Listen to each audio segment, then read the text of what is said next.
Bismillahirrahmanirrahim. Assalamualaikum warahmatullahi wabarakatuh. Alhamdulillah wa bihi nasta'in. Ashhadu an la ilaha illallah wahdahu la sharika lah. Wa ashhadu anna sayyidana Muhammadan abduhu wa rasuluh. ونصلي ونسلم على سيد النبي الكريم وعلى آله وصحبه أجمعين أما بعد أيها المؤمنون اتقوا الله أوصيكم وإياي بتقوى الله فقد فاز المتقون. Muslimin dan muslimat, mudah-mudahan dirahmati Allah Subhanahu wa taala. Di dalam sebuah hadis riwayat daripada Abi Hurairah radhiyallahu anhu, kata dia, anna Rasulullah sallallahu alaihi wasallam qala li Bilal, ya Bilal, hadithni bi arja amal amiltahu fil Islam,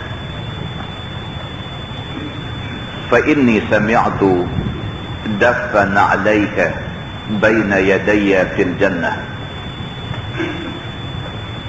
قال ما عملت عملا أرجى عندي من أني لم أتطهر طهورا في ساعة من ليل أو نهار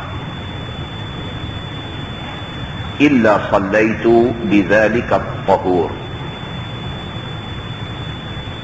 ما كتب لي أن أصليه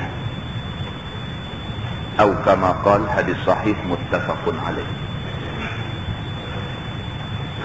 Seorang sahabat yang bernama Abu Hurairah radhiyallahu anhu menceritakan, kata Abu Hurairah, Nabi sallallahu alaihi wasallam pada suatu hari berkata kepada Bilal, kata Nabi, ya Bilal, hadithni bi arja amal amiltahu fil Islam. Nabi satu hari kata kepada Bilal, Nabi kata, wahai Bilal, cuba kamu bagi tahu kepada aku apakah satu amalan yang kamu buat yang kamu sangat-sangat mengharapkan pahala di sisi Tuhan. Nabi tanya Bilal. Nabi kata, wahai Bilal, cuba kamu cerita dekat aku, apa satu amalan yang kamu buat yang amalan itu kamu sangat-sangat mengharapkan pahala di sisi Tuhan. Nabi kata, fa inni sami'tu dafana 'alaika baina yadayya fil jannah. Nabi kata, pasal aku dengar tapak kasut kamu di depan aku dalam syurga. Nabi sallallahu alaihi wasallam dia sendiri dikata dekat Bilal. Dia kata, wahai Bilal, apa satu amalan yang istimewa yang kamu buat sehingga kan masa aku masuk syurga dulu aku dengar tapak kasut kamu depan aku. Qala, jawab Bilal, ma amiltu amalan arja indi min anni lam atatahhar tahura fi sa'atin min lail aw nahar illa sallaitu bidzalika at-tahur. Kata Bilal, tidak ada satu amalan pun yang aku sangat mengharapkan pahala di sisi Tuhan, melainkan seingat-ingat aku, tiap-tiap kali aku habis bersuci, tiap-tiap kali aku habis ambil ayat semayang, maka aku akan sembahyang kerana ayat semayang yang aku ambil itu.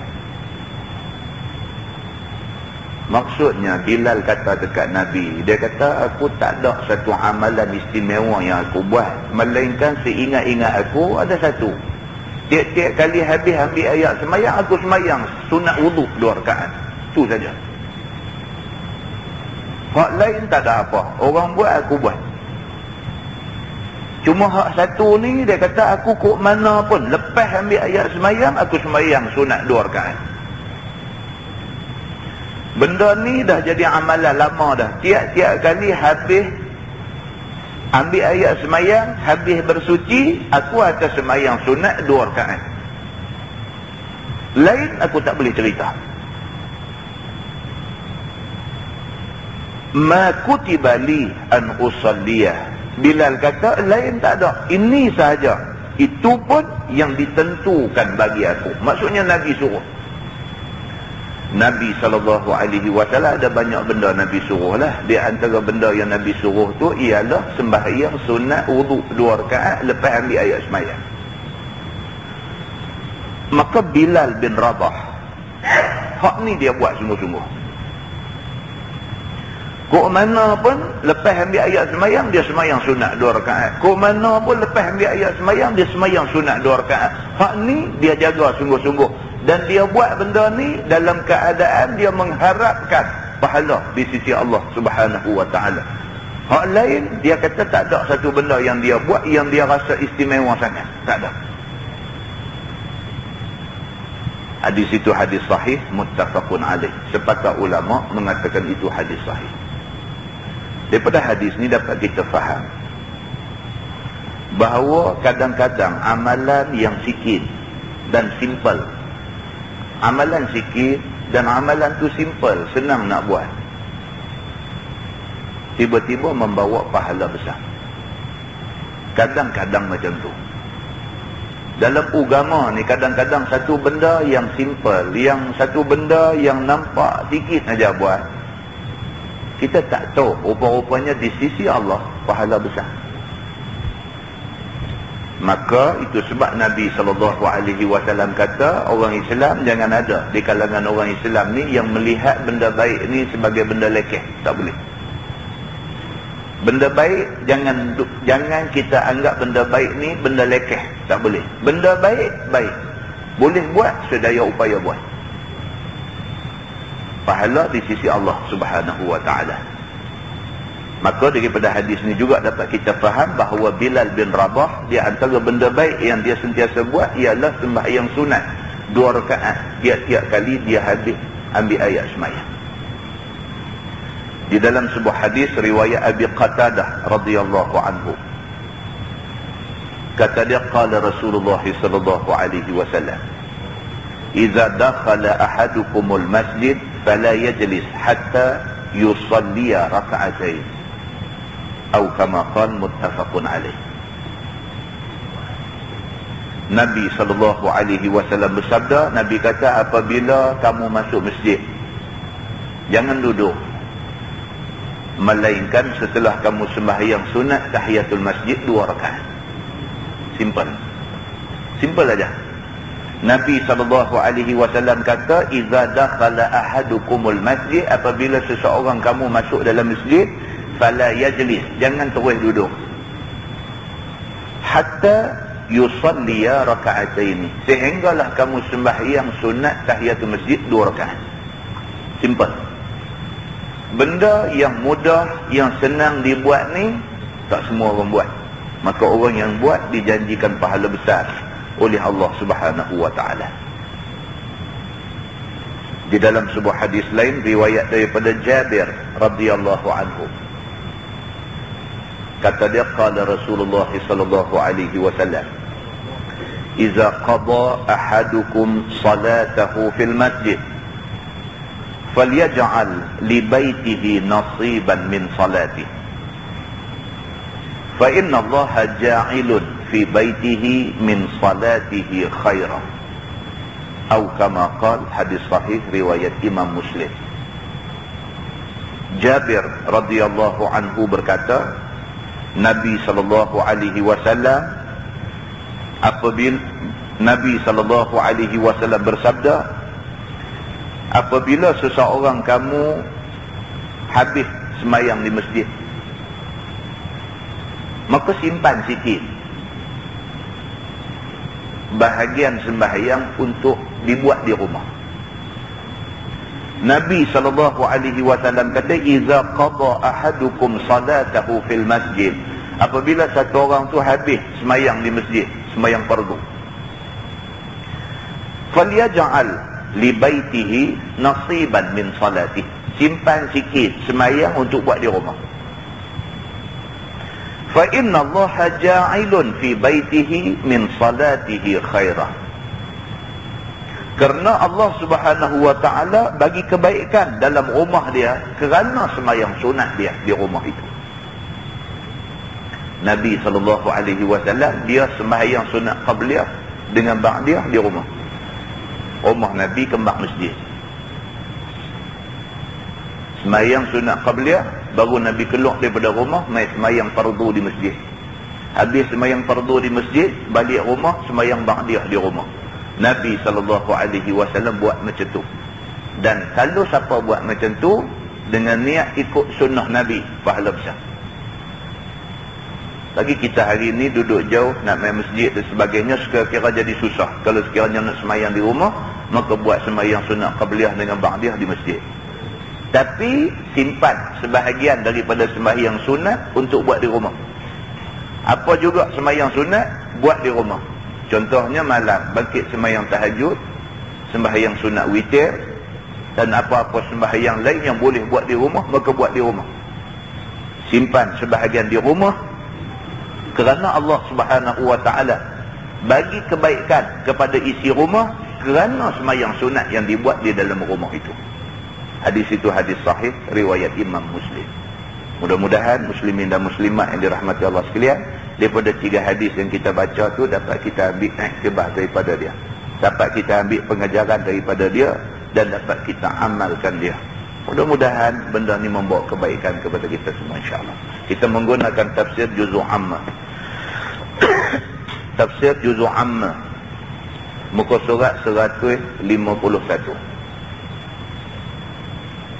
151 kita masuk tafsir surah Al-Humazah Makkiyah, mengandungi 9 ayat. A'udzubillahi minasyaitonirrajim. Bismillahirrahmanirrahim. Wailul likulli humazatin lumazah alladzi jama'a malan wa 'addadah yahsabu anna malahu akhladah kalla la yumbazanna fil hutamah wa ma adraka mal hutamah narullahil muqadah allati tattali'u 'alal af'idah innaha 'alaihim muqsadah fi 'amadin mumaddadah. Sadaqallahul 'azim. Maksud dia, wailul likulli humazatil lumazah, celaka besar ataupun azab yang besar untuk 2 orang ini. Yang pertama, orang yang humazah, dan yang kedua, orang yang lumazah. Ini kalau kita tengok dalam tafsir-tafsir besar yang lain, dia bagi perincian kepada benda ni. Dia kata humazah maksudnya orang yang suka ganggu orang dengan tangan. Humazah, suka pukul orang, suka guna tangan dia buat sakit ke orang dan sebagainya, maka ini dia panggil orang yang humazah. Orang yang suka guna tangan dia bagi sakit orang, Allah Subhanahu wa ta'ala sumpah kecelakaan untuk dia. Yang kedua, lumazah, iaitu orang yang suka ganggu orang, yang suka sakitkan orang dengan lidah dia, maka dia disebut lumazah. Siapa-siapa yang menggunakan lidah dia bagi sakit hati orang, guna lidah dia buat fitnah dekat orang, guna lidah dia caci maki orang, guna lidah dia reka cerita tak betul tentang orang, yang akibat daripada lidah dia, orang menanggung susah, menanggung sengsara, menanggung kebinasaan hidup, maka dia juga disumpah kebinasaan oleh Allah Subhanahu wa ta'ala. Firman Allah, allazi jama'a malan wa 'addadah. Orang yang humazah dan lumazah ni juga ialah orang yang mengumpulkan harta dan membilang-bilangkan dia. Ini juga termasuk dalam orang yang disumpah kebinasaan oleh Tuhan. Jama'a malan, suka himpun harta. Sudah ada banyak, mau banyak lagi.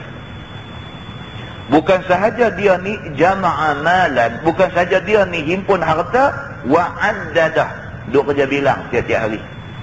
Hari ni bilang ada berapa, esok bilang ada berapa, lusa nak tidur bilang ada berapa, hari-hari duk kerja bilang harta yang dikumpulkan dia. Orang yang bangkit pagi, celek mata, fikir pasal nak himpun harta semata-mata, tidak fikir macam mana nak cari keredaan Allah Subhanahu wa ta'ala, Allah sumpah kebinasaan bagi dia. Firman Allah, yahsabu anna malahu akhladah. Orang-orang yang akan disumpah kecelakaan besar oleh Tuhan ini juga ialah orang yang menyangka sesungguhnya hartanya itu mengekalkan dia. Yahsabu maksudnya sangka. Dia sangka anna malahu akhlada, harta yang ada kat dia tu boleh mengekalkan apa yang ada kat dia. Dia duk sangka dia hidup senang hari ini, selagi ada harta dia akan senang. Dia duk sangka dia sihat hari ini, selagi ada harta dia sihat. Dia duk sangka dia dapat kebahagiaan hari ini, lagi ada harta dia bahagia. Dia duk sangka harta punca segala-gala. Nak sihat pun kalau ada harta, nak bahagia pun kalau ada harta, nak apa pun kalau ada harta, semua benda boleh kautin. Orang kata lah ni. Siapa yang duk sangka harta boleh settle, boleh selesaikan semua benda, Allah sumpah kebinasaan bagi dia. Bukan harta yang boleh selesaikan semua benda. Berapa banyak orang yang banyak harta, akhirnya mati bunuh diri. Berapa banyak orang yang banyak harta, kemudiannya rumah tangga, keluarga, porak-peranda, punah ranah habis, semata-mata kerana harta. Berapa banyak orang yang ada harta, akhirnya mati kena bunuh kerana orang nak main samun harta dia. Maka semua petunjuk-petunjuk ini menunjukkan bahawa harta bukanlah segala-galanya dalam dunia ni. Maka siapa yang menyangka yahsabu anna malahu akhladah, siapa yang sangka harta dia boleh menyebabkan apa yang ada kat dia kekal, Allah sumpah kecelakaan dan kebinasaan bagi dia. Firman Allah, kalla la yumbazanna fil hutamah. Tuhan kata kalla, jangan macam tu. Tuhan kata janganlah kamu jadi macam 3 ayat yang disebut, 3 ayat yang disebutkan tadi. Jangan kamu jadi macam tu. Yang pertama, Tuhan kata jangan kamu jadi humazah dan lumazah. Tak mah. Jangan kamu jadi manusia yang guna tangan bagi sakit orang, guna lidah bagi sakit orang. Tak mah. Yang kedua, jangan kamu jadi orang yang jama'a malan wa addadah. Jangan kamu jadi orang yang kerja nak himpun harta, nak bilang harta ada banyak mana. Jangan jadi macam tu. Dan yang ketiga, jangan kamu jadi orang yang yahsabu anna malahu akhladah. Jangan jadi orang yang duk sangka harta boleh menyelesaikan semua benda. Jangan kamu jadi macam 3 golongan ini. Tuhan kata kalla, jangan macam tu. La yunbazanna fil hutamah. Tuhan kata sesungguhnya dia akan dilempak ke dalam neraka hutamah. Golongan yang 3 tadi, kalau sekiranya dia kekal dengan sifat 3 tadi ni, dia kekal dengan humazah, dia kekal dengan lumazah, dia kekal dengan duk suka himpun harta dan bilang harta, dia kekal dengan kepercayaan bahawa harta boleh selesaikan semua benda. Kalau dia kekal dengan kepercayaan yang macam tu, la yunbazanna fil hutamah. Tuhan kata aku tak ada penyelesaian lain bagi dia, melainkan aku akan pastikan dia dilempakkan ke neraka. Tuhan kata. Tuhan marah sungguh kepada 3 golongan ini. Firman Allah, wa ma adraka mal hutamah. Tuhan kata, apakah yang memberitahu kepada kamu apakah hutamah itu? Tuhan kata dekat Nabi Muhammad, wahai Muhammad, agak-agak kamu siapa selain daripada aku, siapa yang boleh cerita tentang al-hutamah itu? Aku sebut tadi 3 golongan tadi, golongan humazah, lumazah, golongan yang himpun harta, duk bilang harta, golongan yang sangka duit ringgit boleh menyebabkan kekal segala benda yang ada kat dia. Golongan ni semua aku akan lempak masuk dalam hutamah.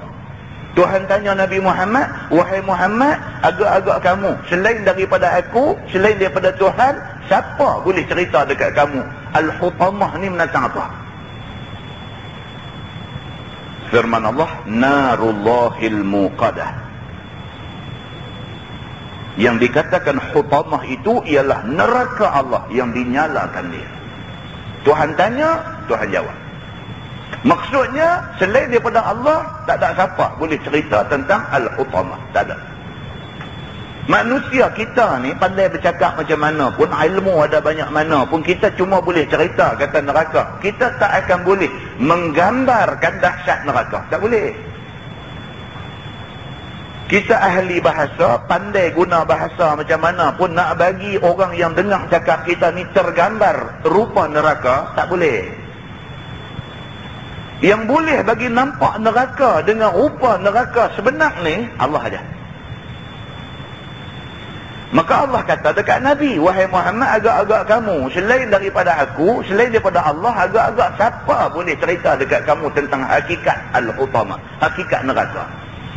Kemudian Allah kata tak ada orang melainkan aku aja. Al-hutamah itu ialah narullahil muqadah, ialah api neraka Allah yang dah pun dinyalakan. Api neraka duk menyala dah lah ni. Api neraka lah duk menyala dah, duk tunggu aja isi penghuni yang akan dimasukkan ke dalam dia. Firman Allah, allati tattali'u 'alal afidah. Yang kata neraka hutamah itu api yang dinyalakan, yang naik api itu melonjak-lonjak sampai ke hati manusia. Tuan-tuan, heran tak Tuhan sebut allati tattali'u 'alal afidah. Dia sebut kata api neraka ni panas dia melonjak, kepanasan api itu melonjak sampai afidah, sampai hati. Pasal apa Tuhan sebut sampai hati? Pasal apa Tuhan tak sebut kata api neraka tu menyala sampai hapus kepala ke apa? Pasal apa Allah sebut kata api neraka ni dia menyala sampai ke hati? Pasal apa dia sebut hati? Sebab kerana hati manusia binasa. Nabi SAW kata dalam badan manusia ada seketui daging. Kalau baik ketui daging tu, baik seluruh anggota. Kalau jahat seketui daging tu, jahat seluruh anggota.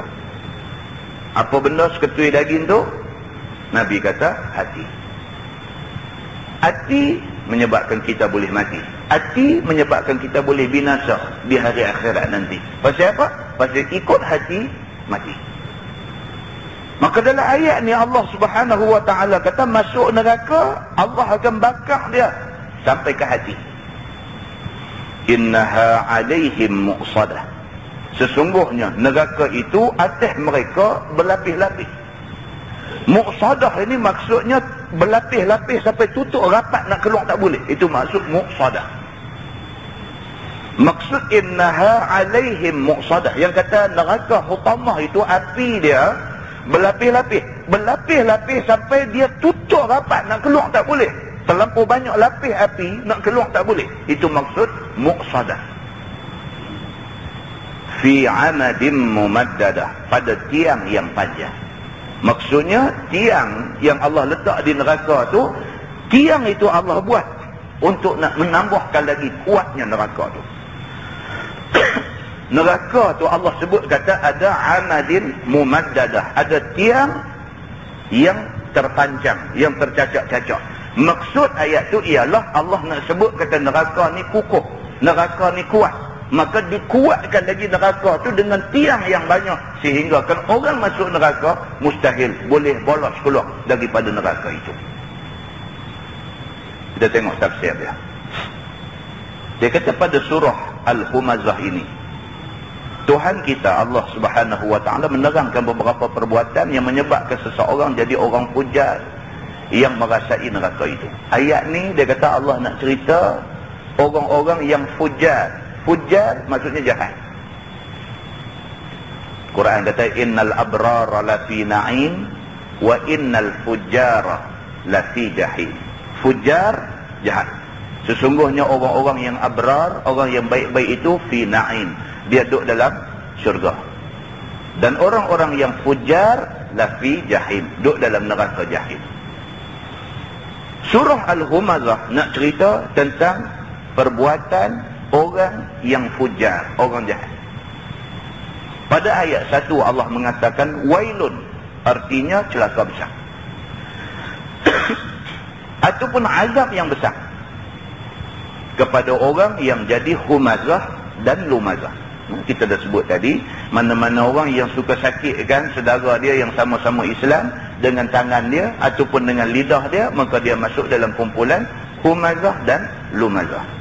Allah janjikan kecelakaan besar dan azab besar kepada golongan ini. Siapakah humazah dan lumazah itu? Dia kata iaitu orang yang berbuat hamzun dan lamzun. Hamzun dan lamzun.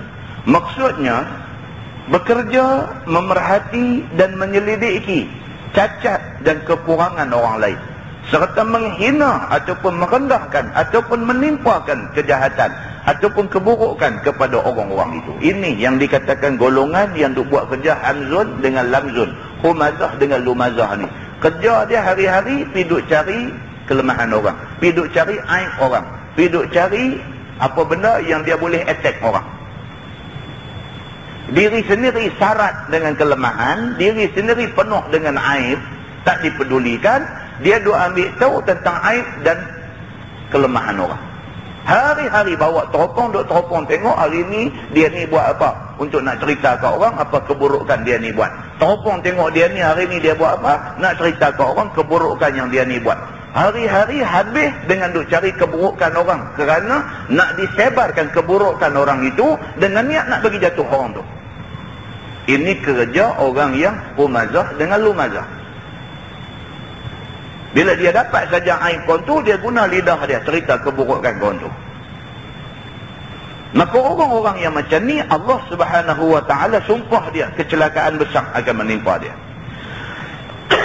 Kerana menyatakan ketinggian dirinya ataupun kerana lazat dan puas merendahkan orang lain itu. Dia tu buat kerja ni bukan ada pasal pun, melainkan dua saja tujuan dia. Tujuan dia yang pertama, kerana nak bagi puas hati. Bila boleh pergi kata ke orang, bagi kawan tu jatuh dalam masyarakat, dia puas hati. Kepuasan yang palsu. Dia boleh perjatuh satu orang, dia kata dia boleh tidur lena. Satu kepuasan yang menipu diri sendiri. Dia cari keburukan orang, dia dedah keburukan orang tu kepada orang lain, dia puas hati. Itu kepuasan yang palsu. Dan juga dia ni buat kerja tu kerana nak tunjuk dia tinggi. Dia pergi perjatuh orang dengan harapan bila orang tu jatuh dia naik. Maka ini juga disebut sebagai golongan humazah dan lumazah. Allah sumpah kecelakaan besar akan menimpa orang yang ada sifat macam ni. Pada ayat 2 Allah mengatakan, orang yang humazah, lumazah itu iaitu orang yang mengumpulkan harta benda, serta bimbang dengan membilang-bilang dan menghitung harta bendanya itu. Ini juga sifat orang humazah lumazah. Dia sentiasa duk cari harta, kemudian hari-hari duk bilang berapa banyak harta dia. Jelasnya sebab yang mendorong orang menyelidiki cacat orang lain serta nak merendahkan dan nak menghina orang lain itu adalah kerana keadaannya loba menghimpun harta dan harta benda dan kekayaan. Dia tengok orang lebih pada dia, dia rasa saingan dia. Tuan-tuan, selalunya orang lemah, dia sentiasa dalam ketakutan. Biasanya orang yang lemah, dia sentiasa dalam ketakutan. Dia dibayangi dengan macam-macam bayang yang menakutkan dia. Dia tengok orang tu, dia rasa orang tu boleh nak bagi jahanam dia. Dia tengok orang tu naik, dia rasa kawan tu boleh tutup periuk nasi dia. Dia rasa kawan ni naik, kawan ni boleh menghalang masa depan dia. Sebenarnya masalah dia ialah kerana dia lemah. Dia lemah. Maka kerana kelemahan dia, dia usaha nak pergi jatuh orang-orang yang dia sangka orang tu menghalang dia. Maka cara nak berjatuh orang ni buat cerita tentang orang. Buat cerita bagi orang tu jatuh. Dengan harapan cerita ni boleh jatuhkan kawan tu. Dengan harapan bila kawan tu jatuh dia naik. Tapi malangnya cerita hak dia buat kawan tu jatuh. Kawan tu jatuh dia pun tak naik. Akhirnya tak ada siapa yang naik dalam masyarakat itu. Selalu jadi macam ni. Tengok satu orang nampak bagus sikit, dia mula duk tabung cerita macam-macam. Tujuan dia tabung cerita tu nak perjatuh kawan tu. Tujuan dia tabung cerita tu supaya bila kawan tu jatuh dia naik. Tapi bila dia tabung cerita tak elok tentang kawan tu jatuh, dia pun tak naik. Contoh, kita kata sama-sama orang Islam ni, buat makanan untuk orang Islam, buat mi, buat kuih tiaw. Ada satu orang duk buat mi, duk buat kuih tiaw, dia duk buat cerita bagi jatuh gontu. Pasal apa? Pasal dia pun ada kelang mi, kelang kuih tiaw juga. Maka dia buat cerita bagi jatuh gontu dengan tujuan bila gontu jatuh, mi dengan kuih tiaw dia naik. Tapi malangnya cerita yang dia buat ni memang kawan tu jatuh sungguh. Daripada duduk menjaga bagus jatuh kerana cerita dia buat. Jatuh kawan tu, hak dia tak naik juga. Orang pergi beli mi kuih tiaw Cina. Akhirnya tak ada apa. Akhirnya dia pun tak naik. Tawahan naik dah jatuh. Akhirnya orang yang bukan Islam naik. Ini yang berlaku dalam masyarakat kita lah.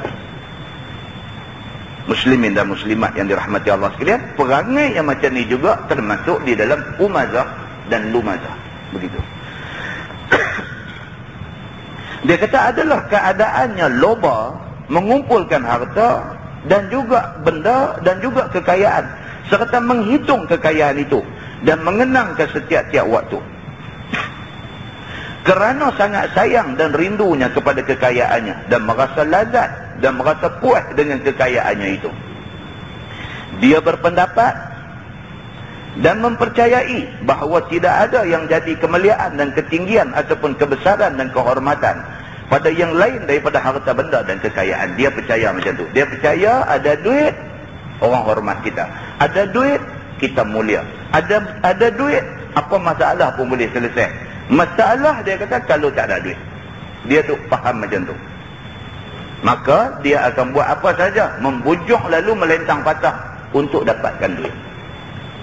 Halal haram, tolak pergi tepi habis. Dengan tujuan dapat duit. Sebab bagi dia, duit boleh selesai semua masalah. Maka tiap-tiap dia terkenang akan kekayaan dan banyak harta bendanya, maka timbullah sombongnya. Dia mai pula satu penyakit, bila kaya, sombong mai. Manusia macam itulah. Bila mai kaya, dan sombong dia mai sekali dengan pakej kekayaan tu. Sombong dia mai sekali. Dan dengan harta itu terasalah olehnya tinggi martabat dan kedudukan di antara manusia ramai. Kerana kaya, dia rasa dia tinggi pada orang lain semua. Sehingga tersangka dan terpandang rendah daripadanya sekalian orang yang mempunyai kemuliaan dan kelebihan tetapi tak mempunyai harta benda. Sampai dia berpendapat apa? Orang ni kalau mulia macam mana pun duit tak ada, kira hina. Dia ni harap ilmu aja, harap warak aja, harap alim saja, harap perangai baik aja, tapi duit ringgit tak ada, kira buang juga, kira hina juga. Dia ni ada duit, sombong sikit tak apa, dia ni apa sikit tak apa, tak semayang tak apa, apa pun tak apa, janji dia ada duit, kita hormat dia. Masyarakat sudah mendapat satu sistem nilai baru dalam masyarakat. Masyarakat menghormati, menyanjung tinggi orang-orang yang ada duit. Dan masyarakat sudah tidak pandang mulia kepada orang yang akhlak baik, kepada orang yang ada ilmu, kepada orang yang ikhlas, kepada orang yang alim. Masyarakat sudah tidak pandang tinggi lagi. Kerana yang lebih tinggi dalam masyarakat itu ialah orang yang ada duit. Ni bahaya dia. Hai tuan-tuan, kalau macam ni jadi dalam masyarakat, yang berkuasa dalam masyarakat, yang dihormati dalam masyarakat, yang disanjung dalam masyarakat, yang dirojok oleh anggota masyarakat, ialah orang yang ada duit. Kalau orang yang ada duit tu jahat, maka lingkup seluruh masyarakat. Benda ni akan jadi. Lalu dihina dan dicemuh dan diejeknya lah dengan bermacam-macam jalan. Orang ni orang baik, orang akhlak tinggi, orang mulia, orang berilmu, orang apa, kerana tak ada duit, dipandang hina, diejek dan dicemuh. Orang tadi ada harta, ada apa semua ada kat dia, kesenangan, kemewahan hidup dan sebagainya, jahat pun tak apa, orang sanjung tinggi. Pasal apa? Pasal dia ada duit. Punca daripada benda ni, akhirnya binasa seluruh masyarakat. Maka Allah Subhanahu wa ta'ala menjanjikan celaka besar kepada orang yang melihat kebendaan, tidak melihat agama. Begitu. Pada ayat 3 Allah mengatakan, dia menyangka bahawa harta benda itu mengekalkan dia. Dia tidak malu-malu menyelidiki cacat orang lain, serta melupakan cacat diri sendiri.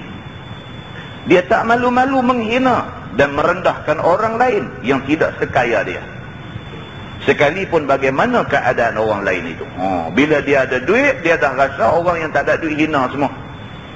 maka boleh dijelkah, boleh dihalau, boleh dibuat apa sahaja kerana orang ni tak ada duit, kerana dia ada duit. Maka dia maka dia tidak takut kepada bahaya apa yang akan menimpa atas perbuatannya itu. Dia tak heran dah. Dia kira ada duit, siapa nak buat apa kat dia pun tak boleh, kerana duit dia boleh atok segala-galanya. Kerana dia sangka dengan segenap hatinya bahawa harta benda dan kaya itu akan mengekalkan dia dalam keadaannya sekarang ni. Dia akan kekal dalam kemuliaan, dia akan kekal dalam selamat, dia akan kekal dalam sihat, dia akan kekal dalam sentosa dan keamanan dan lain-lainnya. Dia sangka bahawa dia tidak akan ditimpa apa-apa kerana dipelihara oleh kekayaannya itu. Itu dia. Dia rasa duit ni segala-gala bagi dia. Tapi pun tuan-tuan, kita duk tengok lah ni nampak macam tu. Lah ni kita tengok nampak macam tu. Nampak duit kontrol semua. Lah ni kita tengok nampak macam tu. Nampak duit kontrol semua. Ni cuti sekolah nak main, kenuri banyak. Kad kenuri mula bagi kat orang kaya dulu. Dia jadi macam tu. Sebelah rumah tak bagi lagi, dalam kampung tak bagi lagi.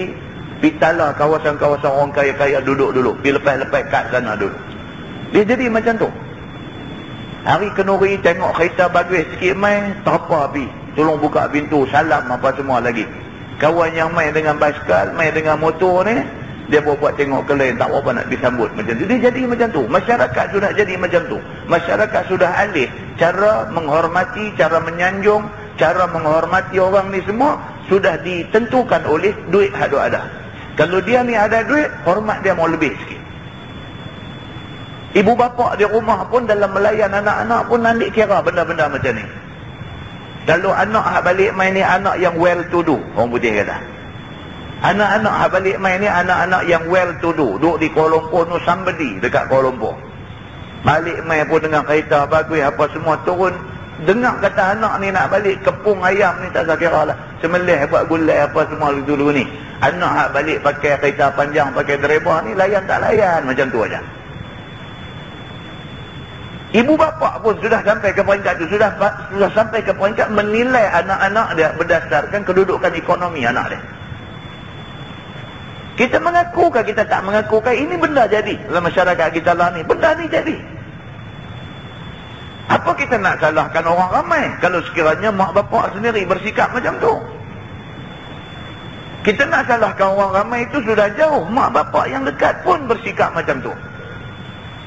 Anak yang hidup senang dilayan lebih-lebih. Anak yang susah ni sayang bukan tak sayang anak, tapi gitu-gitu aja. Patuk-patuk pada aja.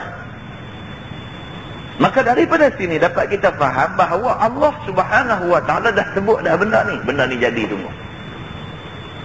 Dan Allah Subhanahu Wa Taala kata celaka besar kepada orang yang menilai manusia berdasarkan duit ringgit ini. Begitulah jadinya orang yang terpedaya oleh harta benda dan kekayaan. Dan telah dipengaruhi benar-benar oleh harta bendanya. Terpedaya kepada harta benda dan kekayaan itu melupakan seseorang akan mati yang menantinya. Bila terlampau duk fikir nak kaya ni, terlupa kata dia satu hari nak mati. Terlupa. Cara duk pulun cari duit tu macam terlupa kata dia satu hari nak mati. Dia kata dan menutupi mata hatinya. Hati jadi buta. Hati jadi buta, tak nampak dah apa semua, duk nampak duit aja. Mengingati ataupun mengenangkan kejadian yang akan menimpa di masa akan datang. Daripada ayat 1, 2 dan 3 di atas, Allah telah menerangkan 3 macam kerja yang menyebabkan seseorang jadi fujar ataupun jadi jahat yang akan merasai neraka.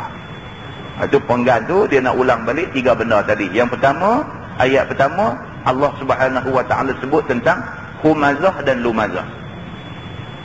Orang yang menggunakan tangan dan lidah untuk menyakitkan hati saudara sama seugama. Yang kedua, ayat yang kedua cerita Allah marah orang yang kerja himpun harta dan bilang harta. Dan yang ketiga, Allah marah kepada orang yang sangka harta boleh kekalkan dia. Itu penggan tu nak cerita pasal itu. Tuan-tuan tengok bawah tu. Dia kata setelah diterangkan Allah bahawa orang-orang yang bersifat dan berbuat dengan segala yang tersebut pada 3 ayat yang di atas itu beroleh wail, yakni akan beroleh azab dan celaka besar. Berarti supaya perbuatan yang busuk itu tidak terjadi lagi. Tujuannya ialah supaya manusia jauhi 3 benda yang disebut dalam ayat itu. Maka pada ayat 4 Allah menetapkan dan menjelaskan penolak ataupun pembatal persangkaan mereka itu, bahawa kekayaan itu dapat menahan hukuman Allah atas dirinya dan sebagainya. Dia duk ingat atas dunia duit boleh kautim, dia ingat akhirat pun boleh kautim. Lah bahasa kautim ni orang Melayu pakai. Kautim ni maksudnya boleh pergi slow talk. Salah pun boleh pergi sembang-sembang bagi duit sikit jadi tak salah. Betul-betul salah pergi sembang lepas duit sikit satu jadi tak salah. Betul-betul tak salah, ada satu pihak pergi sembang-sembang bagi duit, kawan ni sudah jadi salah. Ni dia panggil kautim, dia panggil. Boleh sembang. Salah boleh sembang bagi jadi tak salah, tak salah boleh sembang bagi jadi salah. Maka manusia yang rasa duit ni boleh digunakan untuk sembang nak ubah keputusan, ini manusia disumpah kebinasaan oleh Tuhan. Maka janganlah orang itu sangka yang sedemikian itu. Dan hendaklah sangka itu dikikihnya sehabis-habis dari hatinya. Kalau dia atas dunia dia boleh buat macam tu, dia betul-betul salah, dia bagi duit jadi tak salah. Dia betul-betul tak salah, orang tu betul-betul tak salah, dia boleh pergi bagi duit bagi kawan tu jadi salah. Kalau dia atas dunia dia boleh buat macam tu, dia jangan ingat akhirat dia boleh buat macam tu. Tuhan kata, dia jangan ingat di akhirat esok dia boleh guna ni semua nak jolok malaikat, suruh jadikan orang-orang yang bersalah tak salah, ataupun nak jadikan orang yang salah tak bersalah. Di akhirat tak boleh. Dunia dia boleh buat, akhirat tak boleh. Tuhan kata begitu. Maka janganlah orang itu sangka yang macam tu, dan hendaklah sangka itu dikikih habis-habis daripada hati. Sesungguhnya dia akan dilempar dengan cara kehinaan di dalam neraka Hutamah yang menghancurkan segala apa yang dimasukkan ke dalam dia. Orang yang dia buat kerja macam ni, Tuhan kata dia akan buh dalam neraka yang bernama Hutamah. Untuk menyatakan hebat dan dahsyatnya Hutamah itu, maka Allah menerangkan sebagai mendatangkan pertanyaan kepada Nabi kita. Pada ayat 5 sampai 9 Allah mengatakan, pada ayat 5, siapa yang boleh bagi tahu kepada kamu wahai Muhammad, apakah yang dinamakan Hutamah itu? Tuhan tanya Nabi, wahai Muhammad, agak-agakan siapa selain daripada Allah boleh terang pasal neraka Hutamah ni? Maka ayat 6 Allah menjelaskan Hutamah itu iaitu neraka yang dinyalakan. Pada ayat 7 Allah kata Hutamah itu neraka yang naik melambai-lambai ataupun menjilat-jilat hati.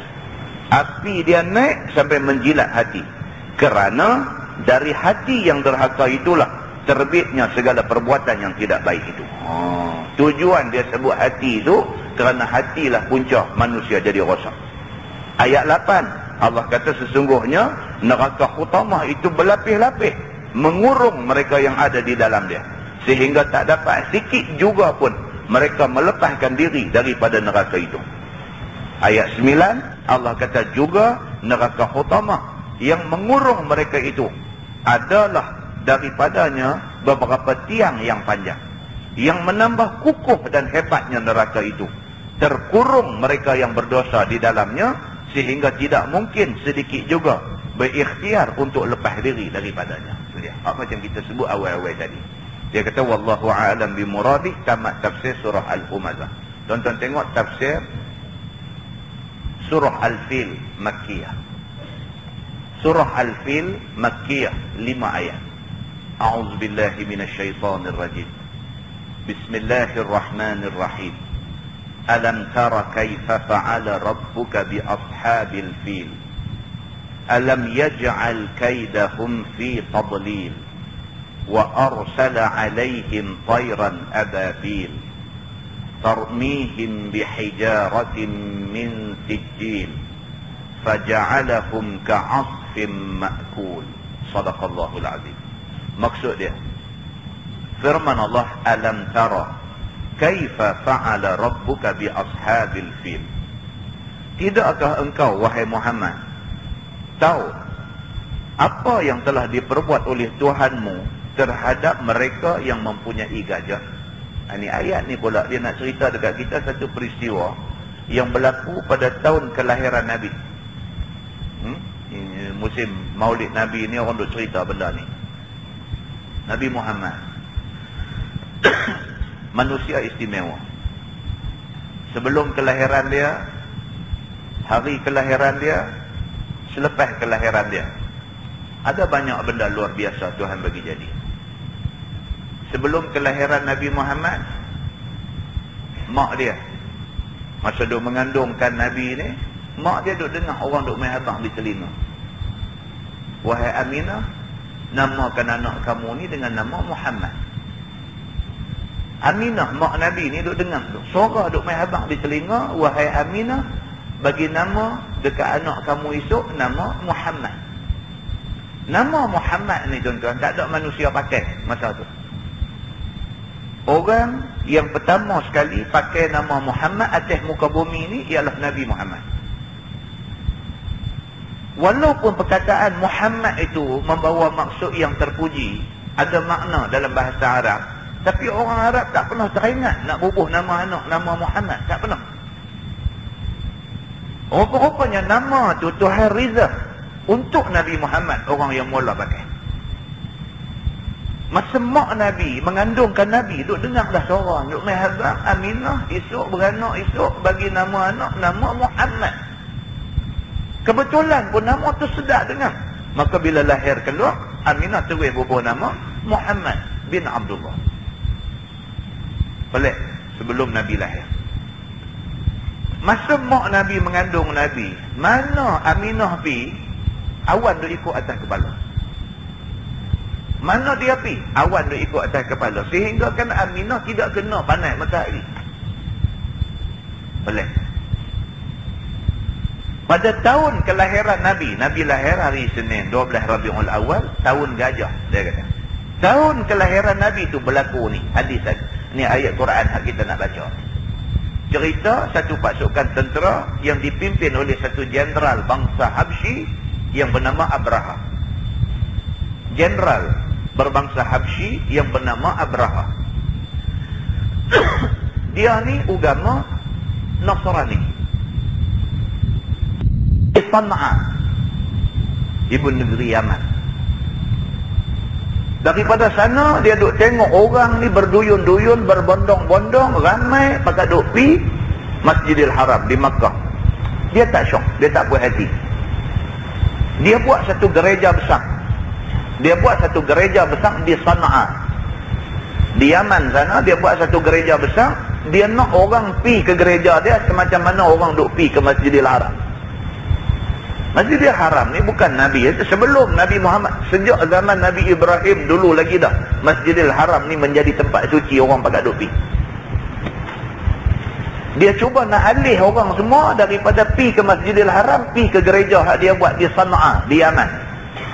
Tapi malangnya bila siap gereja yang cantik, yang tinggi, yang hebat, yang bangunan dia sangat-sangat mengkagumkan orang ni, orang tak pi.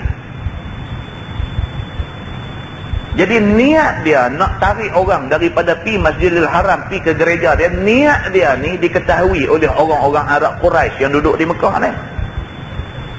Maka orang Arab Quraisy ni pula marah. Marah pasal apa? Pasal Abraha berniat untuk nak tarik orang daripada mai Masjidil Haram pi ke sana. Maka ada di kalangan orang Arab Quraisy ni pi ke gereja dia, dia pi berak dalam gereja tu. Ini disebutkan di dalam tafsir Ibnu Katsir. Tuan-tuan boleh rujuk dalam sana, dia ada cerita panjang tentang benda ini.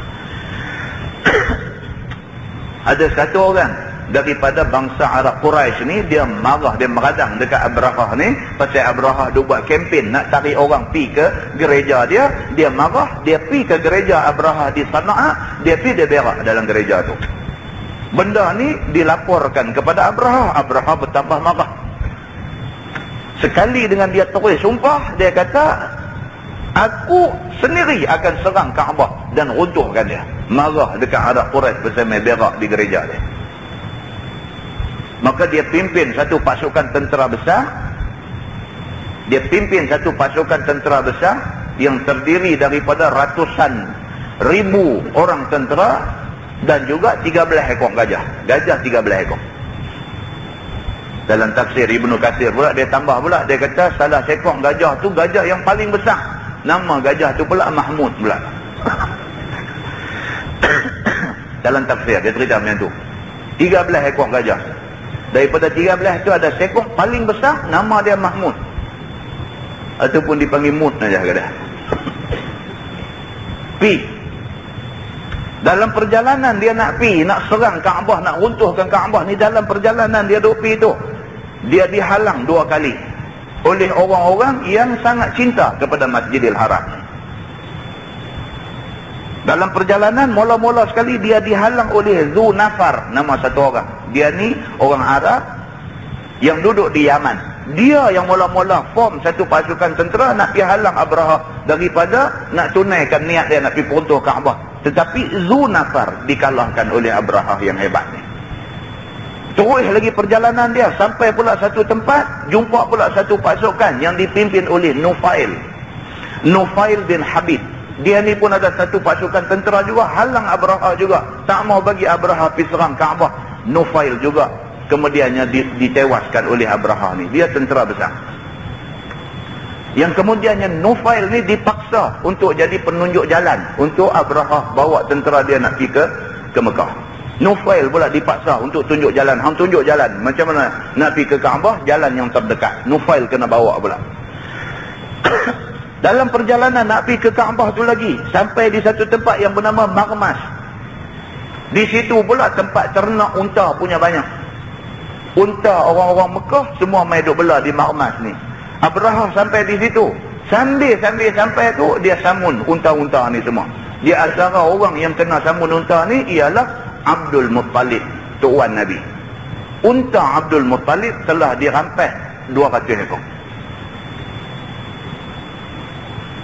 Selepas daripada Marmas, dia berhenti di situ, dia hantar satu orang wakil masuk ke Mekah, pergi berunding dengan pemimpin besar Mekah. Pergi berunding bagi tahu kata, hampa nak surrender elok-elok ataupun hampa nak tunggu aku serang. Ni Abraha ni, General Abraha. Dia ni kira macam Colin Powell lah, kira lah ni. Dia suruh ni wakil dia pergi cari siapa dia pemimpin besar dalam Mekah tu, pergi bagi tahu kata Abraha dah nak mai dah. Kalau sekiranya hampa tak mau berlaku tumpah darah, hampa surrender secara aman. Aku nak masuk pergi, aku tak mau bunuh siapa-siapa, aku tak mau berlaku tumpah darah. Aku cuma nak bagi runtuh Kaabah aja, dia kata. Kalau sekiranya siapa cuba halang aku, tumpah darah. Maka wakil dia pergi masuk dalam Mekah, cari-cari orang tunjuk Abdul Muttalib, pemimpin besar Quraisy di Mekah pada masa tu, tuan Nabi.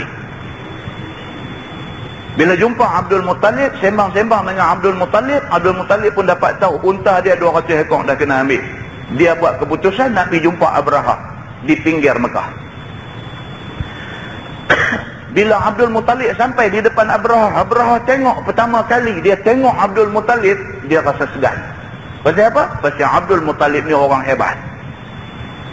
Abdul Muttalib ni pemimpin nombor 1 Makkah, pemimpin Arab Quraisy nombor 1 Makkah. Mereka dipanggil Al-Humus. Gelaran kepada Quraisy yang mulia di Makkah ni dipanggil Humus. Alif Lam Ha Mim Sin, Al-Humus.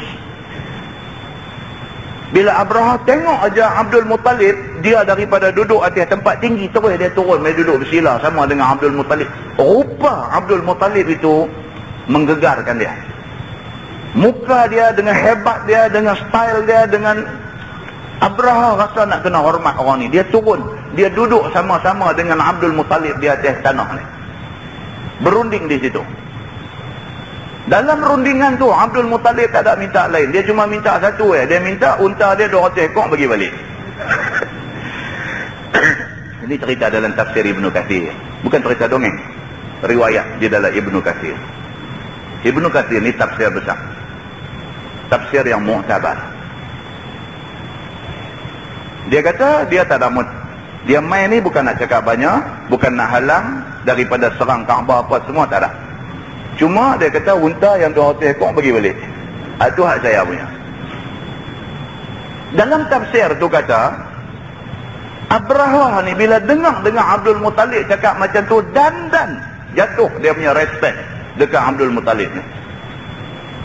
Aku punya respect hang, aku ingat hang ni lagu mana ke pemimpin di Mekah ke apakah, hang main ni nak berunding dengan aku, nak halang aku daripada pergi peruntuh Kaabah. Ni hang tak kisah pasal Kaabah, hang duk kira unta hang 200 ekor. Dia kata macam ni punya orang tak patut aku respect. Dan dia jadi tak respect dekat Abdul Muttalib. Dan dia cakap dekat Abdul Muttalib, dia kata aku tak respect hang pasal hang duk fikir unta hang saja, hang tak fikir pasal Kaabah. Abdul Muttalib jawab balik dekat dia. Abdul Muttalib kata masalahnya sekarang ni unta itu hak aku, milik aku, maka aku tuntut hak milik aku supaya dipulangkan pada aku. Kaabah ini hak Allah, dia kata, maka Allah yang akan memelihara Kaabah, dia kata. Aku tidak ada tujuan nak menghalang kamu serang Kaabah. Kalau kamu betul-betul nak serang, kamu boleh serang, tapi aku nak beritahu dekat kamu, Kaabah ini hak Allah, Allah pasti akan jaga Kaabah, dia kata. Bab Kaabah ni aku tak bimbang pasal Tuhan ada. Ini nama pun Baitullah, rumah Allah, Allah akan jaga. Unta ni aku nak, ni hak aku punya. Dia cakap macam tu. Jadi dia ni pun, Abraham ni pun dengar-dengar, logik tu ada lah, tapi dia kata kawut dia ni. Maka unta Abdul Muttalib dikembalikan 200 ekor. Dia dapat balik unta dia, dan dia bawa balik unta dia ke Mekah, dan bawa orang-orang yang ada dalam Mekah semua naik di atas satu bukit. Nak tunggu tengok apa nak jadi. Mereka yakin, mereka percaya Tuhan akan pelihara Kaabah ni. Mereka naik atas satu bukit tinggi nak tengok tentera Abrahah nak main, nak serang, nak jadi apa. Tak lama selepas tu Abrahah pun kerah semua tentera dia, jom kita serang Kaabah. Jadi satu benda pelik pada masa tu, gajah hak 13 beradik ni tak mau jalan. Ini cerita di dalam riwayat Ibnu Katsir. Tarik macam mana pun dia duduk, dia tak mau bangkit jalan. Abrahah arah orang-orang ni semua pukul gajah ni, suruh bangkit, tak mau bangkit. Bila terai tarik gajah ni, tarik patah balik menghala kepada Yaman, dan dia bangkit, laju aja jalan. Bila pegang dia tarik nak patah balik ke Mekah, beralih aja duduk. Begitulah seterusnya. Bila terai kali arah ke Yaman, bangkit terus jalan nak lari balik. Bila alih dia mai ke Mekah, terus dia duduk. Macam tu jadi. Dalam keadaan duk kelang kabut dengan nak kontrol gajah tak boleh ni, masa itulah mai burung-burung ababil ni. Allah Subhanahu wa taala pun hantar wa arsala alaihim tayran ababil. Maka dihantar kepada tentera-tentera hak dah jadi kelang kabut kerana gajah bantah sama dengar cakap ni, dihantar kepada mereka ni tayran ababil, burung-burung ababil. Burung ababil ni maksudnya burung yang kecil-kecil. Tarmihim bihijaratin min sijil. Burung ni seekor bawa 3 anak batu.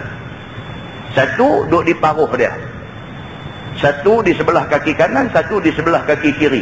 Bawa batu kecil-kecil min sijil, yang batu tu daripada neraka sijil. Mai lepas kena atas belakang tentera Abrahah dan sebagainya. 2 riwayat ada di situ. Satu riwayat kata bila kena, badan dia jadi melecok, melepuh, luruh isi daging. Dan satu riwayat lagi kata yang lepas itu batu. Batu itu hanyalah simbolik, tetapi yang jatuh itu adalah sejenis kuman yang mendatangkan penyakit cacar kepada tentera-tentera Abrahah ini. Maka akhirnya penyakit cacar tu naik penuh di badan ni. Akhirnya dia makan isi jatuh, bergedebak, jatuh seketul. Pokok pangkalnya akhir sekali faja'alahum ka'asfin ma'kul. Maka jadilah depa ni macam daun yang dimakan ulat. Ini cerita di sebalik kisah Al-Fil ini. Cuba kita baca. Dia kata tafsirnya, surah Al-Fil memberitahu kepada kita bahwasanya Allah yang Maha Kuasa hendak memperingatkan kepada Nabi-Nya Muhammad sallallahu alaihi wasallam dan kepada sekalian manusia yang sampai kepadanya kerasulan Nabi Muhammad, bahawa satu kerja besar di antara perbuatan Allah yang menunjukkan terang-terang akan kebesaran dan kekuasaan Allah, dan segala kekuasaan apa juga pun di bawah kekuasaan Allah dan tunduk di bawah kekuasaan Allah. Itu dia. Ayat ni dia kata nak cerita satu je. Nak cerita kata Allah ni, iza arada syai'an an yaqula lahu kun fayakun. Tuhan kalau dia nak buat satu benda, kun fayakun. Macam mana Allah nak supaya Kaabah tu dipelihara daripada diruntuhkan oleh Kaabah? Maka Allah hantar mai bala tentera dalam bentuk burung puyuh kecil-kecil ni. Macam itulah Allah boleh buat pada bila-bila masa kalau Allah nak. Allah duk jadi macam-macam dengan perang Iraq dengan apa semua pun, bantuan Allah yang semacam ni belum main lagi. Belum main bukan makna tak akan main dah. Belum main maknanya belum sampai masa Allah nak hantar bantuan dia. Atas sebab-sebab yang Allah sahaja yang mengetahui. Mungkin pengorbanan orang Islam hari ini tak sampai lagi ke tahap yang Tuhan nak. Maka bantuan nanti selalu. Mungkin orang Islam hari ini pun dosa maksiat banyak sangat lagi. Dengan konsert ekspedisi pun duk buat lagi, dengan wings pun duk main lagi, dengan apa pun semua duk main lagi. Maka bantuan Allah pun Allah kita tak layak bagi dekat mereka ni. Kaki-kaki pampai ni tak patut dibantu lagi. Mungkin. Tuan-tuan ingat Allah suka ke benda tu? Allah suka ke dia buat konsert lompat gunggang-gunggang anak muda pergi duk tunggin terbalik maghrib tak semayang apa tak semayang? Tuan-tuan ingat Allah suka ke benda macam ni? Kalau dah kita tahu Allah tak suka benda macam ni, Allah tak suka kita buat juga benda Allah tak suka, Allah nak tolong kita. Kita kalau anak kita suruh buat satu benda, dia tak buat apa yang kita suruh buat, kita nak bagi duit ke dia? Kita tentu nak ajak dia sikit. Kita dengan anak kita pun kita bersikap macam tu, Allah Subhanahu Wa Taala takkan dia tak bersikap macam tu nak mengajak kita. Oleh kerana hampa ni masih lagi ada hati dengan maksiat, dengan keseronokan yang tidak terbatas dan sebagainya, patutkah aku nak tolong hampa? Biar hampa rasa macam mana musuh main latam hampa semua. Maka bantuan Allah Subhanahu Wa Taala, Allah kata in tansurullah yansurkum. Kalau kamu tolong Allah, Allah tolong kamu. Kita tak tolong jaga agama Allah, kita tolong perosak agama Allah. Allah nak tolong kita. Muslimin dan muslimat yang dirahmati Allah sekalian. Maka ayat ni dia nak cerita, kata Allah kalau nak tolong, bila-bila masa Allah boleh tolong. Allah kalau nak tolong, anytime Allah boleh tolong. Macam mana bentuk pertolongan Allah? Allah boleh buat. Dan semua benda, apabila Allah tolong, semua benda duduk di bawah kekuasaan Allah Subhanahu Wa Taala, tak boleh lawan bantuan yang Allah Subhanahu Wa Taala hantar mai. Masa Nabi perang Badar, Allah hantar malaikat turun mai bersaf-saf. Sampai musuh nampak ni, malaikat mai ni musuh nampak. Malaikat orang Islam baru angkat pedang, kepala dah jatuh dah, malaikat tebas dulu. Benda ni diceritakan panjang lebar di dalam surah Al-Baqarah, dalam Quran dan sebagainya, cerita panjang lebar kepada kita benda ni semua. Kalau Allah boleh tolong zaman tu, Allah boleh tolong lah ni. Tapi umat zaman tu dengan umat Islam zaman lah ni sama kan? Muslimin dan muslimat yang dirahmati Allah sekalian. Maka dia kata bahawa Allah Subhanahu Wa Taala berkuasa dan berkekerasan sepenuhnya atas segala hambanya. Tuhan boleh buat apa dia nak buat. Tidak dapat mencegah dan tidak dapat menghalang kekuasaan dan kekerasan Allah, kemuliaan dan kekuasaan hambanya. Manusia hebat macam mana pun tak boleh lawan kuasa Tuhan. Manusia mulia, hebat, duit banyak, tinggi, macam mana sekalipun tak boleh lawan kuasa Tuhan. Kalau Tuhan nak binasakan negeri itu, siapa pergi buat pandai nak halang Allah daripada binasa negeri itu? Tak boleh. Kerana kehendak Allah mengatasi kehendak manusia semua. Begitu. Dan tidak dapat menangkis dan tidak dapat menderhaka kekuatan hambanya itu sekalipun baginya adanya. Malah sekaliannya tunduk dan takluk menurut kemahuan kekuasaan Allah Subhanahu Wa Taala. Apakah pekerjaan dan perbuatan besar itu? Ini dia nak cerita. Dia kata pada masa dulu ada satu kaum yang menghendaki nak memperlihatkan kebesaran dan kemegahannya dengan gajah peliharaannya. nak mengalahkan sebahagian daripada hamba Allah di muka bumi ini, dan akan berbuat kejahatan dan kebinasaan kepada mereka, yakni kepada orang lain. Tetapi Allah Subhanahu wa ta'ala yang maha kuasa membatalkan ikhtiar mereka itu. Allah membinasakan mereka sekaliannya, sedang mereka mula-mulanya percaya kepada kekuatan mereka dengan sebab banyak jumlah mereka itu, dan dengan sebab cukup alat senjata mereka itu, dan dengan sebab cukup bekal mereka itu, maka segala kekuatan yang ada pada mereka tidak ada faedah sedikit jua pun ketika itu. Itu dia. Hebat macam mana pun, kalau Allah nak bagi lingkup-lingkup, mereka tu hebatlah tuan-tuan. Lah ni atas dunia, atas muka bumi ni, mereka tu hebatlah. Hebat dari segi kelengkapan tentera, hebat dari segi kuasa pengaruh dia, hebat dari segi cakap dia, hebatlah. Lah ni kira hebat ada ke dia. Tidak mustahil dengan perkembangan yang duk jadi lah ni. Sana meletup, sini meletup, orang dia duk mati sana sikit, sini sikit. Tidak mustahil satu hari mereka kata aku nak serang Kaabah. Tidak mustahil. Kita tidak boleh menolak kemungkinan itu. Dia kata nak serang Iraq, dia serang. Dia kata dia tak tahu. Kata orang Islam kena bunuh di Palestin. Dia kata dia tak tahu, maka hari-hari orang Islam kena bunuh di Palestin.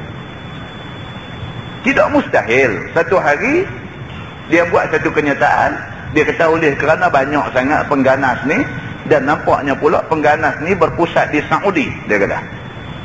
Usamah bin Laden ni orang Saudi, dan banyak orang-orang yang duk bom berani mati ni orang Saudi. Dia kata lah ni oleh kerana banyak sangat pengganas orang Islam daripada Saudi ni, dia kata kita nak serang Kaabah. Dia kata kalaulah satu hari mereka buat kenyataan macam tu, macam mana tuan-tuan?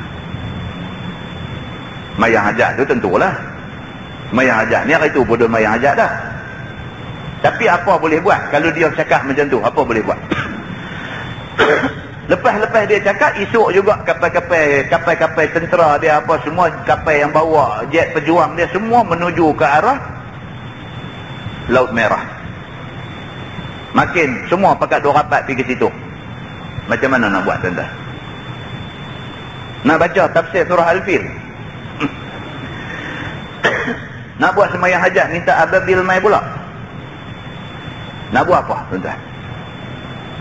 Macam hadut jadilah lah, tak boleh buat apa. Cerita dia tak boleh buat apa. Boleh duduk marah, boleh duduk tendang televisyen di rumah, boleh duduk kerati bangku meja, boleh tendang dinding sampai lekang-lekang dinding dan sebagainya. Boleh buat lagu tu. Lebih pada tu tak boleh buat apa. Lebih pada tu buat konsert lagi. Apa kita boleh buat? Lebih pada tu apa kita boleh buat? Tak ingat dalam kepala ni, tak ingat kata nak dekat diri dengan Allah tu, tak ingat. Duk ingat nak buat maksiat lagi. Macam mana tuan-tuan? Macam mana? Muslimin dan muslimat yang dirahmati Allah sekalian, Allah boleh tolong, Allah boleh bantu, tetapi sangat kecewa dengan sikap orang Islam yang tidak mau membantu diri mereka sendiri. Sangat kecewa dengan sikap orang Islam yang masih lagi rasa berselera dengan amalan maksiat dan sebagainya. Amat kecewa dengan sikap orang Islam yang macam ni. Maka kalau Allah tidak bantu, macam mana? Kita boleh kata kalau nak jadi macam tu, Allah tentu bantu. Duk harap Allah aja bantu, kita sendiri tidak bantu menjaga agama Allah. Muslimin dan muslimat yang dirahmati Allah sekalian, maka Allah kata kalau dia bantu, tak samai kekuatan, kebesaran tentera, kelengkapan alat senjata dan sebagainya macam mana pun tidak boleh menandingi kuasa Allah Subhanahu wa ta'ala. Kalau Allah nak bantu, semua benda kalah di bawah bantuan Allah Subhanahu wa ta'ala. Begitu.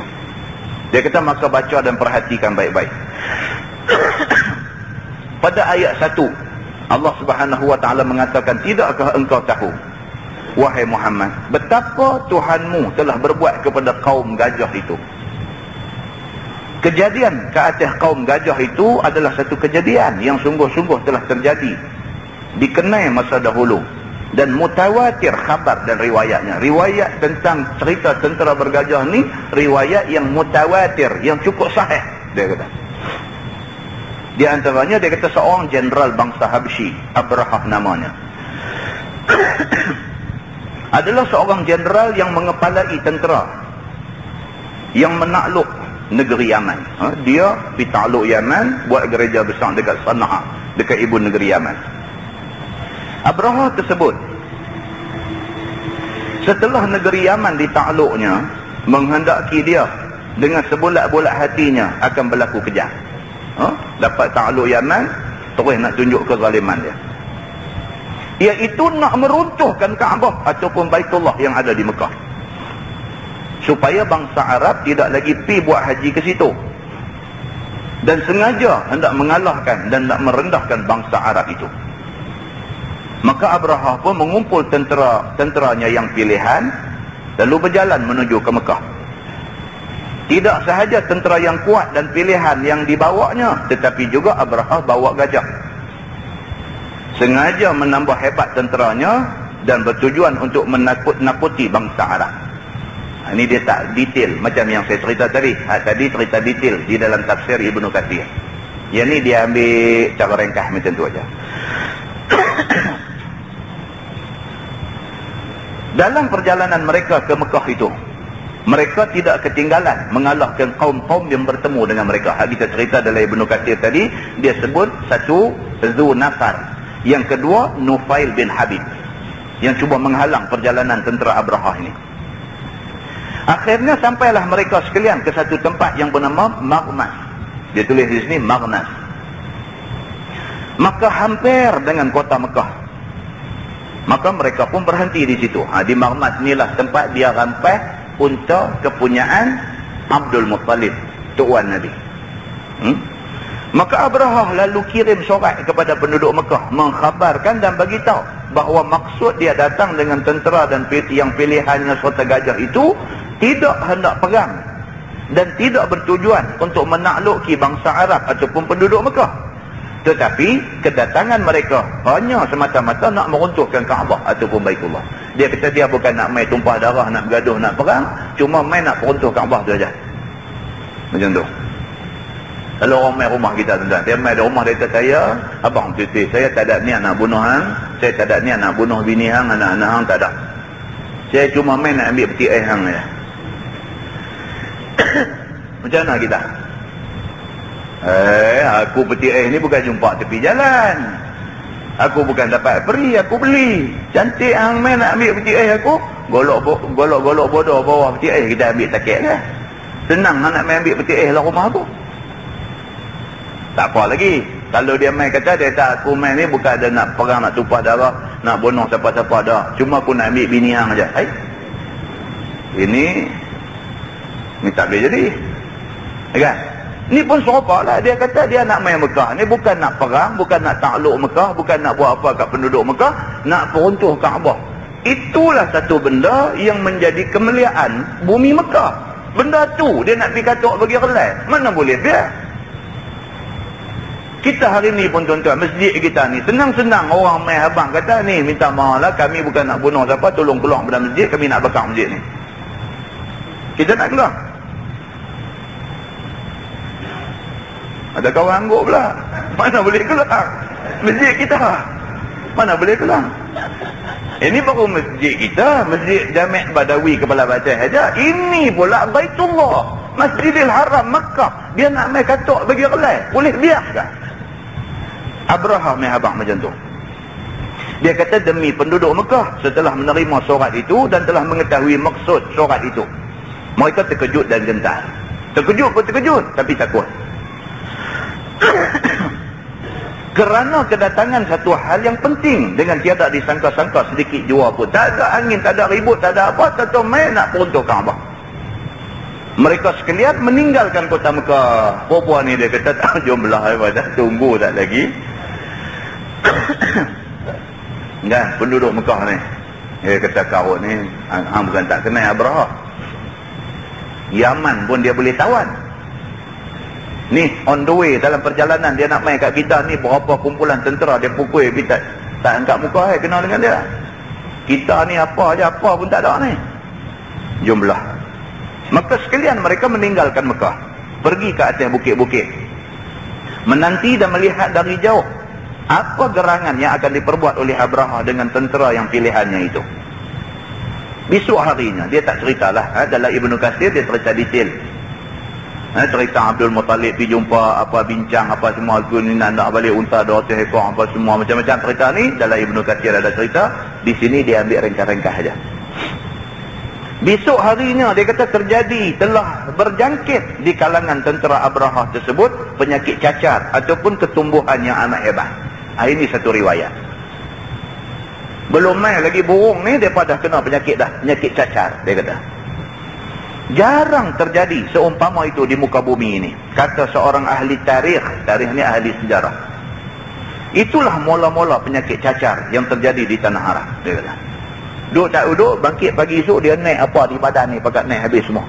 Dia naik macam orang kena cacar. Maka adalah kehebatan penyakit cacar di kalangan tentera Abrahah itu, iaitu setelah mereka dihinggapi penyakit tersebut, daging mereka itu hancur, terus gugur, berambung di atas muka bumi. Itu dia. Bila kena tu dia makan daging ni jadi buruk dia relai daging jatuh bercabang. Tuan-tuan, Tuhan ni dia boleh hantar 1001 penyakit main kat kita. 1001 penyakit tak boleh cari, tak tahu apa pasal. Tapi penyakit tu dah meragut banyak nyawa. Saya pernah cerita dulu satu kes jadi belah pulau, belah Penang. Satu dah tua dah. Mayang apa-apa pun tak mahu. Sampai masjid Qaryah tu pergi jumpa dia, pujuk apa semua, panggil semayang semua, dia jawab dekat orang yang main pujuk dia ni, dia kata hampa pergi balik lah, hampa ahli surga, dia kata. Aku ni kok mana pun ahli neraka dah. Ringkas cerita mati. Masa orang tengah azan maghrib dia mati. Sahabat yang mandi mayat dia ni main di rumah saya.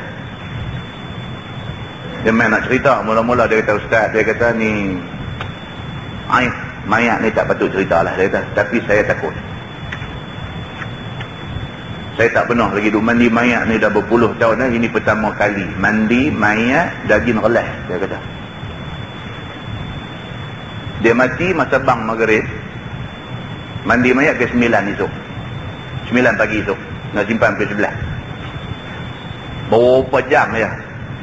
Dia kata tak boleh pegang Ustaz. Dia kata pegang relai daging ni. Jadi saya mandi mayat dia, saya pakai kain. Dia kata ambil kain batik Jawa, batik panjang ni, saya lapik atas mayat tu, saya pakai pegang kuat atas kain ni. Saya tak berani nak pegang relai. Dia kata duduk dalam tapak tangan ni daging dia. Lapik tu pakai pedak lagu tu. Saya pun tak tahu lah Ustaz. Dia kata sah ke tak sah mandi mayat macam ni. Saya pun susah hati, dia kata. Tapi ni benda jadi, dia kata. Saya pun balik rumah pun jadi tak sedar hati. Dia kata duk berasa aku mandi mayat dia ni sah ke tak sah pun tak tahu. Tapi tak payah. Dia kata Ustaz tak payah sampai pegang ya, nak alih mayat roh keluar seketul duduk tangan.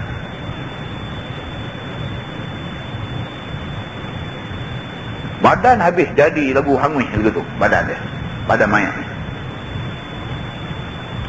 Dia mai tanya tu bukan tujuan nak cerita aib yang berlaku pada mayat tu. Dia mai cerita tu tujuan nak tanya macam mana ni dia pergi mandi mayat kau ni sah ke tak? Kalau tak sah dia tanggung dosa ke tak? Macam mana ni mayat dah ganam dah. Kita tak mau buat kesimpulan kepada cerita ni. Kita nak buat kesimpulan kata tu dia pasal dia duk cakap lagu tu je. Kita tak tahu, ni Allah saja yang tahu. Pasal apa? Allah takdirkan benda ni jadi lagu tu kat dia. Allah saja yang tahu. Kita tak berhak buat kesimpulan kepada dia ni. Tapi hal keadaan yang berlaku begitu. Masing-masing orang dengar, masing-masing ambil pengajaran sudah. Kita duduk panjang-panjang. Muslimin dan muslimah yang dirahmati Allah. Yang kata Allah ni, yang kata Allah Subhanahu wa taala ni, dia marah ke manusia ni, dia ada banyak cara nak buat. Allah boleh tunjuk. Itu sebab dalam doa semayang mayat. Kita doa semayang mayat ni. Kita minta ya Allah janganlah jadikan fitnah kepada kita selepas kematian dia ni. Kita duk minta dalam doa kita tu, minta ya Allah jangan jadi fitnah kepada kita ni selepas kematian dia ni. Dia ni mati-mati dah. Apa yang jadi kat dia, hidup jadi cerita membawa fitnah pada kita yang tinggal. Keluarga dia lagi-lagi terfitnah dengan apa yang berlaku. Muslimin dan muslimat yang dirahmati Allah sekalian. Ini Allah Subhanahu wa taala. Dia boleh hantar macam-macam penyakit. Lah ni SARS ni pun tak tahu apa cerita. Soal rehat kemarin dulu. Tuan-tuan baca cerita nurse Singapura tu. jururawat Singapura yang terkorban kerana SARS. Berkhidmat, tak ada pasal pun berkhidmat. Duk jaga orang kena SARS ni di hospital Singapura. Dia kena sama 45 hari. Anak-anak yang kecil-kecil, anak 3 orang, hak kecil sekali tu pun baru umur berapa kan, 45 hari boleh tengok mak dalam televisyen aja. TV litar mereka pasang, kamera duduk sebelah dia di katil hospital tu, televisyen duduk di bilik ni, anak-anak dengan suami duduk tengok aja, duduk tengok keadaan mak ni macam mana saat-saat akhir mak nak mati ni. Boleh tengok televisyen aja, nak pergi pegang mak nak cium sekali pun tak boleh. 45 hari anak duduk tengok tu, anak mati. Ini mak dia mati. Anak-anak ni trauma sepanjang hidup. Trauma pasal apa? Pasal 45 hari duduk tengok keadaan mak meniti hari-hari akhir dalam hidup dia. Suami tak apa ni, anak hak 3 orang ni tengok dalam televisyen mak bangkit ketak-ketak, ambil pen, ambil kertas, tulis tu dekat anak-anak, tulis surat ketak-ketak, kata aku sayang dekat hampa semua, mama sayang dekat hampa semua. Anak-anak boleh tengok aja saat surat tu nak keluar mai pun macam-macam proses, takut ada apa-apa di surat tu, mai baru anak boleh baca. Sampai ada orang pergi ambil gambar surat abang, ambil gambar anak tu pegang surat mak tu, pakai duk teriak lagi. Tuan-tuan, Allah buat mai satu penyakit, berapa orang sengsara dengan penyakit. Kalaulah Allah boleh buat mai penyakit SARS ni dulu kepada tentera Abraha, Allah nak buat mai penyakit cacar yang akhirnya sampai relai-relai lagi, ni biasa bagi Tuhan, tak ada benda pelik. Tak ada benda pelik. Balak bila mai bukan kena pada orang yang jahat saja. Balak sifat dia bila mai umum kepada seluruh manusia. Begitu. Dia kata adalah kehebatan penyakit cacar di kalangan tentera Abraha itu, iaitu setelah mereka dihinggapi penyakit tersebut, daging mereka hancur, terus gugung, berterabuk. Maka Abraha dan tenteranya sekaliannya takut. Lalu mereka lari meninggalkan tempat itu. Dalam perjalanan melarikan itu, mereka habis mati. Dalam tafsir Ibnu Katsir kata, bila dah jadi macam tu, mai pula burung ababil duk lepas batu dan sebagainya, nak lari balik tak tahu jalan. Dalam tafsir Ibnu Katsir riwayat macam tu. Nak balik tak tahu jalan, tak tahu dah tadi mai kok mana. Beralih hang kata kau ni, aku kata kau ni, dia cempera habis semua. Dalam duk bercempera tu, hang lari utara, aku lari selatan, dia ni timur, dia ni barat. Dalam duk cempera tu, mati habis semua sekali. Allah Subhanahu wa ta'ala binasakan orang-orang yang nak membinasakan Baitullah, nak membinasakan rumah dia. Maka Abraha sendiri pun tidak terluput daripada penyakit cacar itu. Gugur dan jatuh dagingnya sepotong-sepotong sehingga tembus dadanya. Abraha sendiri pun luruh sampai dada tinggal rongga, tinggal tulang saja. Akhirnya matilah Abraha itu di satu tempat yang di satu tempat, Sana'a namanya. Dan begitulah Tuhanmu berbuat atas kaum gajah, wahai Muhammad. Kejadian tersebut jadi dalam tahun lahir Nabi kita Muhammad sallallahu alaihi wasallam. Maka sebab itulah tahun itu dinamakan tahun gajah, dia kata. Maka pada ayat 2 Allah kata, tidakkah Tuhanmu menjadikan usaha mereka yang jahat itu jadi sia-sia? Tuhan kata, tidakkah aku sia-siakan usaha Abraha itu? Sia-sia saja, pergi buang masa, habis duit ringgit, habis tenaga, habis semua, akhirnya musnah, binasa, masuk neraka.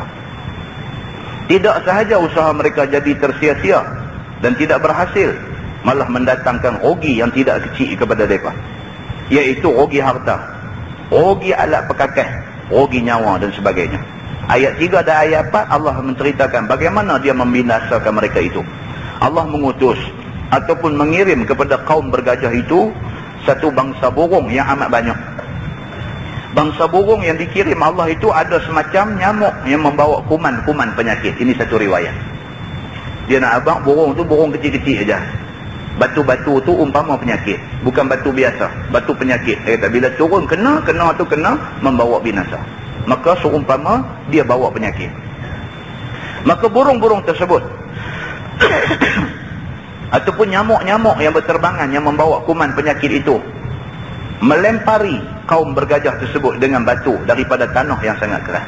Dia lepas batu. Seekor burung bawa 3 batu di mulut, di kaki 2 belah. 3 batu bawa. Batu tersebut terjadi dari tanah yang sangat keras, yang telah beracun penyakit cacar yang amat berbisa. Tergantung pada kaki burung yang dikirim Allah itu, setelah batu-batu tersebut mengenai tubuh kaum yang bergajah itu, maka jadi luka yang membawa kepada hancur luluh daging mereka itu. Pada ayat 5 Allah mengkhabarkan kesudahan perbuatan kepada kaum yang bergajah itu, iaitu akhirnya mereka dijadikan Allah, Tuhan kamu, jadi sebagai rumput yang sudah dimamah binatang, yakni hancur dan tidak tentu bentuk dan rupanya lagi, dan binasalah mereka sekaliannya. Sebagaimana permulaan tafsir surah Al-Fil ini, kita katakan bahawa dengan surah ini Allah hendak memberitahu dengan contoh kepada Nabi Muhammad dan kepada sekalian manusia yang telah sampai kepadanya kerasulan Nabi Muhammad, dengan menceritakan satu kejadian besar yang menunjukkan sejelas-jelasnya bahawasanya kuasa Allah mengatasi segala kuasa yang ada. Itu kesimpulan dia. Sampai akhir dia nak cerita tentang benda tu. Kemudian perenggalah dia kata, sebab itu hendaklah manusia rata-rata rasa dan mengakui dengan mulut, dengan hati, juga dengan perbuatan, bahawa dia adalah di bawah kekuasaan yang maha tinggi, iaitu kekuasaan Allah. Melupakan itu banyak bahayanya. Kita lupa kata Tuhan maha berkuasa, bahaya. Dia boleh membawa kepada sombong, takabur, kejam, dengki, tak memenuhi kewajipan kepada Allah dan lain-lainnya. Adalah buah dan hasilnya kerana lupa Allah. Bila lupa Allah, kita jadi sombong, kita jadi sanggup buat apa saja. Kita tak heran dengan dosa yang Tuhan nak bagi dekat kita. Wallahu a'lam bimuradi. Tamat tafsir surah Al-Fil. Lepas ini insyaAllah kita masuk tafsir surah Quraisy Makkiyah. A'udzubillahi minasyaitanirrajim. Bismillahirrahmanirrahim.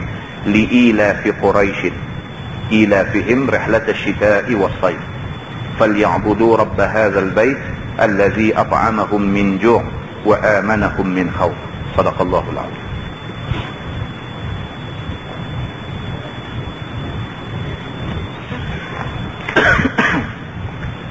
Nah, habis dah. Kita tinggal lagi berapa muka surat belah-belah lagi. Saya ingat 2-3 kali kuliah lagi habis.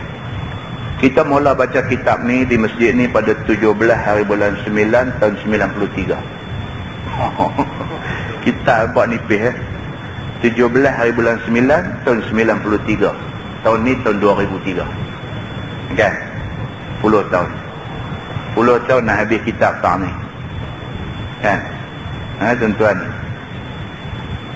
bayangkan berapa banyak kitab dah ada yang kita tak dan baca. Kitab punya banyak dah ada, khazanah ilmu Islam punya banyak dah ada, tak dan baca. Baca kitab terbaik ni 10 tahun tak habis. Mudah-mudahan Allah bagi kelapangan masa kat kita dan kita belajar takat yang dan. Dan mudah-mudahan dia membawa manfaat kepada kita semua, insya-Allah. Kita tangguhkan dengan tasbih kafarah dan suratul Asr. Subhanallah. Asyhadu an la ilaha illa anta. Bismillahirrahmanirrahim. Illa allazina amanu wa 'amilus اللهم صل على محمد في الأولين والآخرين وسلم رضي الله تبارك وتعالى عن سادتنا أصحاب سيدنا رسول الله أجمعين. بسم الله الرحمن الرحيم. الحمد لله رب العالمين حمدا يوافي نعمه ويكافئ مزيدا. يا ربنا لك الحمد كما ينبغي لجلال وجهك الكريم وعظيم سلطانك. رضينا بالله ربا وبالإسلام دينا وبمحمد نبيا ورسولا. اللهم افتح علينا فتوح العارفين وارزقنا فهم النبيين بجاه خاتم المرسلين. اللهم فقهنا في الدين وعلمنا التأويل واهدنا صراطك المستقيم. اللهم أرنا الحق حقا وارزقنا اتباعه وأرنا الباطل باطلا وارزقنا اجتنابه. اللهم اجعل جمعنا جمعا مرحوما وتفرقنا من بعده تفرقا معصوما. وصلى الله على محمد وعلى آله وصحبه وسلم والحمد لله رب العالمين. السلام عليكم.